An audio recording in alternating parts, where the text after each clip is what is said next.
Bienvenidos a la entrevista en DW. Desde Berlín los saluda Silvia Cabrera.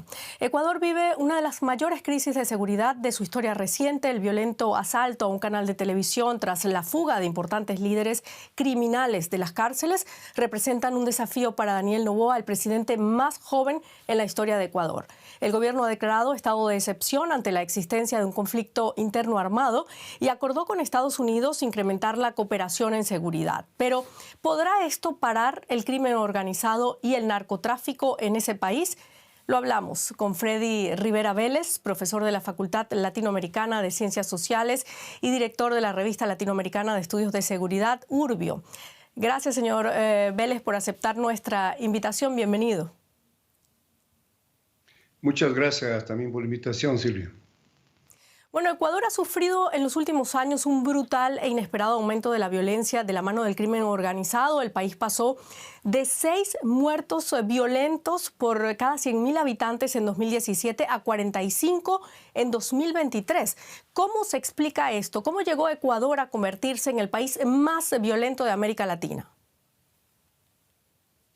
Bueno, esto tiene que ser analizado con una cantidad de factores que intervienen acá.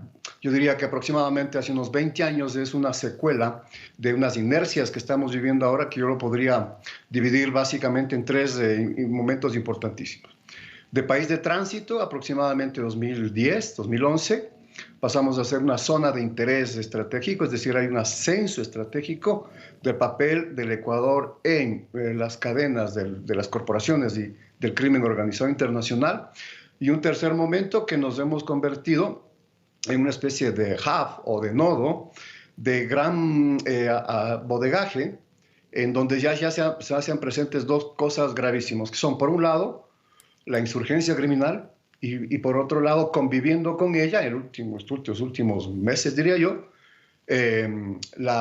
la gobernanza criminal. Las investigaciones de la Fiscalía General del Estado nos han dado muestras de la penetración de las corporaciones criminales, básicamente en los sectores de policía, administración de prisiones, justicia y otros estamentos más tan graves como el ECU 911, que es un gran sistema de monitoreo que tenemos desde el año 16 para seguridad integral. Yo diría que en esos 3 momentos muy claves, lamentablemente se ha desarrollado nuestro país. Ya vamos a hablar un poco más de esa infiltración. Sin embargo, el auge del crimen organizado en Ecuador se ha producido especialmente en las cárceles del país, que están totalmente sobrecargadas, sin control policial, lo que facilita el enfrentamiento entre pandillas y el auge de bandas que coordinan desde allí el tráfico de drogas. ¿Se han convertido las prisiones en un importante centro de negocios para los grupos criminales bajo la anuencia de las autoridades? Correcto. Esto tiene un origen, lamentablemente, en el año 18, cuando en el gobierno del presidente Moreno se eliminó el Ministerio de Justicia y Derechos Humanos, y entonces ahí se perdió la capacidad de evaluación, de monitoreo, de control de las diversas prisiones en el país. Eso fue una locura en materia de política pública y hasta ahora no ha sido justificado a plenitud. Claro, la justificación fue reducir la capacidad del Estado, que era obeso, y ese tipo de narrativa que, bueno, conseguido eso. Pero también se destrozó parte del sistema, una gran parte del sistema de inteligencia del Ecuador. Y entonces la comunidad de inteligencia entre Fuerzas Armadas y Policía dejó de operar, y eso tiene una fecha de partida que es del año 2018. Si de hecho, como usted mencionaba, el índice, las tasas de asesinato nuestro era del 5.6 para esa época, del 18 años, hoy estamos bordeando el 45% según los datos de la Policía Nacional. A la par de eso también se minimizó la capacidad del Estado para la unidad de análisis financiero, es decir, se le redujo a partir del gobierno de Moreno y acrecentado en el gobierno de Guillermo Lasso la capacidad de inteligencia criminal y financiera, es decir, y eso fue corroborado ahora por el ministro actual de Finanzas, que dijo, encontramos una unidad de análisis financiero minimizada, con ninguna capacidad. Entonces la sumatoria, entre otras, de esos 3 factores que le acabo de mencionar desde el año 18, los gobiernos muy mal habidos de Moreno después de Lasso, contribuyeron a esa penetración profunda de las corporaciones criminales en altas esferas del Estado. Profesor, ¿y cómo operan esas mafias? ¿Cómo se relacionan además con las redes colombianas? Muchísimo. Nosotros tenemos como Ecuador el infortunio, digamos, en este momento de tener como países vecinos a los primeros productores de cocaína del mundo, básicamente Colombia, que es el primer país deportador del mundo, y entonces en lenguaje de relaciones internacionales y de economía política tenemos una interdependencia muy compleja. Lo que haga Colombia, lo que deje de hacer Colombia en materia de seguridad, control de su territorio, nos afecta directamente en materias de gobernabilidad y, por supuesto, derechos humanos.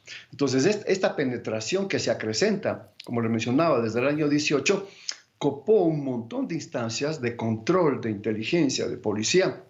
Y entonces el intercambio habitual bilateral de inteligencia, por ejemplo, intercambio de inteligencia con Colombia, Estados Unidos, desde otro momento, se minimizó porque tenían absoluta desconfianza, y con razón, de un general de la policía que está preso en este momento con medidas cautelares, que era nada más y nada menos que el director antinarcóticos del país y director de prisiones. Entonces, ¿qué información, con qué confianza los organismos bilaterales de inteligencia nos van a pasar información por acá? Pues ninguna. Desde que toma... digamos, ganan las elecciones, el presidente Noboa desarrolla unas medidas, bueno, ese tránsito, de flujo de información se habilitó nuevamente, y tenemos en poco tiempo algunos resultados que vale la pena reconocerlos. Bueno, lo que usted me cuenta es bastante grave, pero me gustaría recalcar cuál es ese nivel de penetración del narcotráfico y del crimen organizado en las instituciones del Estado. ¿Llegan hasta las altas esferas del poder como la justicia y la política?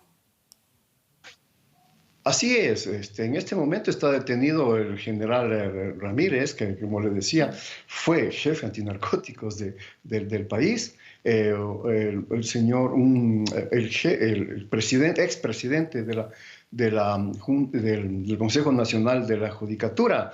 En otros países, para que nos entiendan bien, es como haber puesto preso al presidente del Tribunal Administrativo de una Corte Suprema, y otra serie de funcionarios básicamente vinculados con la administración de justicia, el control de lavado de activos, y personal de la policía e inteligencia, a ese nivel. De hecho, el cuñado del expresidente Guillermo Lasso está siendo investigado por las conexiones que tiene este señor con las mafias albanesas que desde hace algunos años atrás, pocos, operan en el Ecuador, y que han potenciado en esta parte de esta relación con las estructuras criminales, que más del 65% de la cocaína que se exporta al Ecuador en este momento está yendo a Europa.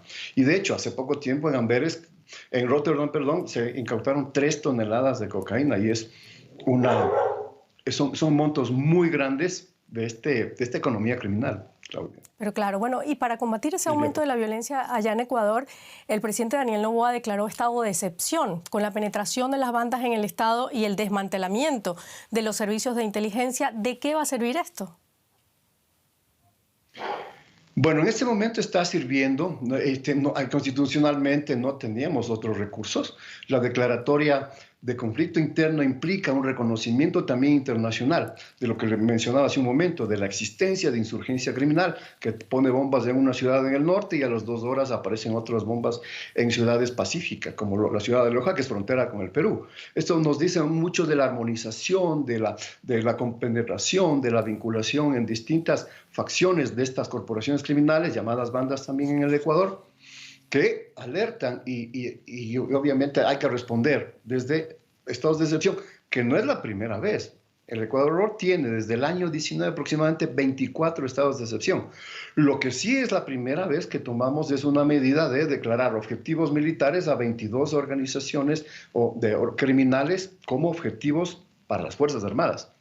Eso sí, y el despliegue de todo esto, que en corto tiempo, con la ayuda estadounidense e intercambio colombiano, pues ha servido de mucho para, por el momento, frenar la actividad de esta insurgencia criminal. Faltaría mucho tiempo para desmontar las estructuras, la trama de las corporaciones criminales que coparon varias entidades estatales, Silvia. Claro. Bueno, profesor, usted hablaba de ese intercambio con Colombia. El presidente de Colombia, precisamente Gustavo Petro, nos dijo hace unos días que una parte de la violencia viene de su país, de Colombia. ¿Falta cooperación internacional en general en América Latina en cuestiones de seguridad? ¿Usted qué cree? Sí, falta. De hecho, mire, el asesinato del ex candidato presidencial, Fernando Villavicencio, está comprobado, fueron 7 sicarios colombianos, o sea, que fueron muertos a las 48 horas en las prisiones del Ecuador. O sea, todavía falta. Hay una investigación en curso que está ahí por parte de la Fiscalía para dar con los autores o autoras intelectuales de ese crimen.